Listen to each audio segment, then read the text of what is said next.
Class 11th के MP board के सभी छात्र ध्यान देकर सुने। देखिए, आप इस प्रश्न पत्र को किसी भी जिले से देख रहे हो तो हर जिले के लिए ये प्रश्न पत्र आपका इम्पोर्टेंट है।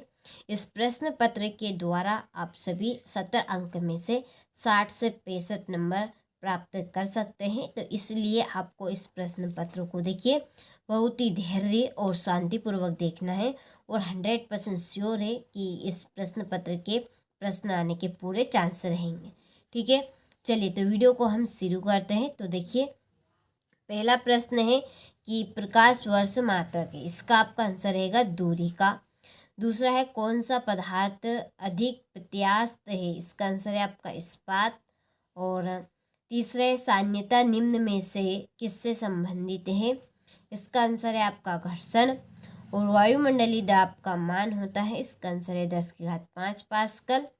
और पांचवा है रेखीय संवेग के आघूर्ण को कहते हैं, तो इसका आपका आंसर है कोणीय संवेग। ठीक है, चलिए आपने स्क्रीनशॉट नहीं लिया हो तो देखिए आप स्क्रीनशॉट अच्छे से ले लीजिए। चलिए इसके बाद में रिक्त स्थानों की पूर्ति कीजिए। पहला है सेकेंडरी लोलक का आवर्तकाल डेडेडेस है, इसका आंसर है आपका सेकेंड। दूसरा है शक्ति एक डेडेडेस राशि है, कैसी राशि, अदिश राशि। ठीक है, चलिए तो स्क्रीनशॉट आप ले लीजिए। इसके बाद में है तीसरा रिक्त स्थान कि एसआई पद्धति में कार्य का निरपेक्ष मात्रक डेडेडेस है, तो इसका आंसर आपका रहेगा जूल। दूसरा है कोणीय वेग का सूत्र डेडेडेस है, ओमेगा बराबर d⁵/dt। और पांचवा है ताप बढ़ाने पर प्रत्यास्थता गुणांक का मान डेडेडेस होता है, इसका आंसर है कम। और छठा है द्रव चालित लिफ्ट डेडेडेस के सिद्धांत पर आधारित है, इसका आंसर है आपका पास्कल। ठीक है, तो ये आपके रिक्त स्थान हो चुके हैं।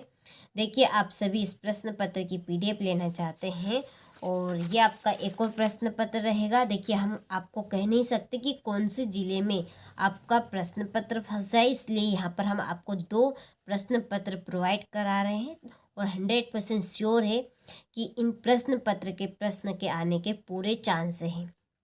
ठीक है, तो आप सभी को ये दोनों प्रश्न पत्र कंप्लीट कर लेना है। हम कह नहीं सकते कि आपके कौन से ज़िले में कौन सा प्रश्न पत्र फंस जाए, लेकिन फंसेगा ज़रूर। ठीक है, तो आप दोनों प्रश्न पत्र की पीडीएफ लेना चाहते हैं और हमारे वार्षिक परीक्षा के लिए हमारे ग्रुप से आप जुड़ना चाहते हैं तो डिस्क्रिप्शन में नंबर दिए, आप नंबर से कांटेक्ट कर लीजिए, आपको पीडीएफ भी मिल जाएगी और आपको ग्रुप से भी जोड़ दिया जाएगा। ठीक है, चलिए तो बढ़ते हैं हम अगले प्रश्न की ओर। तो देखिए, आप सभी जोड़ी अच्छे से कंप्लीट कर लीजिए क्योंकि यहाँ पर जोड़ी के नंबर लिख दिए हैं। ठीक है, चलिए अब हम देखते हैं वाक्य में उत्तर। पहला है कि त्वरण क्या है, इसका एसआई मात्रक लिखे। तो त्वरण क्या है, तो वस्तु में वेग परिवर्तन की दर क्या कहलाती है, त्वरण कहलाती है। ठीक है, ये आपकी त्वरण की परिभाषा हो गई और इसका एसआई मात्रक है मीटर/सेकेंड स्क्वायर। ठीक है, दूसरा संवेग का सूत्र लिखिए। तो संवेग का सूत्र होता है द्रव्यमान इंटू वेग, ये आपका इसका आंसर है और ये आपका इसका रहेगा। ठीक है, ये। और तीसरा है हुक के नियम की सीमा लिखिए। तो हुक के नियम की सीमा है कि यह नियम केवल ठोस पदार्थों, ठीक है, पदार्थों के लिए लागू होता है। और पांचवा है प्रतिबल का एसआई मात्रक लिखिए। तो प्रतिबल का आपका प्रतिबल तथा दाब में क्या अंतर, इसका आंसर है आपका कि प्रतिबल का मान पूरे पृष्ठ पर समान होता है। ठीक है, चलिए पूरे पृष्ठ पर समान होता है लेकिन दाब समान होता है। ठीक है, दाब समान होता है। और इसके बाद में है प्रतिबल का एसआई मात्रक लिखिए N/मीटर²। ठीक है, चलिए तो यहाँ से आप एक वाक्य के उत्तर का और सत्य का स्क्रीनशॉट ले लीजिए। यहाँ पर मैंने टिक मार्क लगा दी है आपके सब समय का भाव रखते हुए।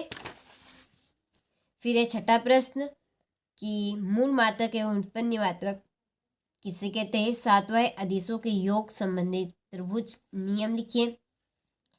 और आठवां है शक्ति की परिभाषा लिखिए, विमीय सूत्र बताइए इसका। और 9वां है आवेग क्या है इसका एसआई मात्रक बताना है। जी और जी में अंतर काफी इंपॉर्टेंट प्रश्न है। बल का एसआई मात्रक और विमी सूत्र, पास्कल का नियम, ऊर्जा संरक्षण के नियम, संरक्षण एवं असंरक्षी बल में अंतर। ठीक है, यहाँ पर ये आपका बल है। और अनुप्रस्थ अनुदैर्ध्य में अंतर। तो चलिए स्क्रीनशॉट आप ले लीजिए, आपका ज़्यादा टाइम यहाँ पर व्यर्थ ना हो। ठीक है, ये आपका 19वां प्रश्न है, शक्ति के लिए सूत्र P=F स्थापित कीजिए। ठीक है, और 20वां प्रश्न है, सदिश एवं अदिश राशि में अंतर स्पष्ट कीजिए, या न्यूटन के गति संबंधी तीनों नियमों को समझाइए। ठीक है,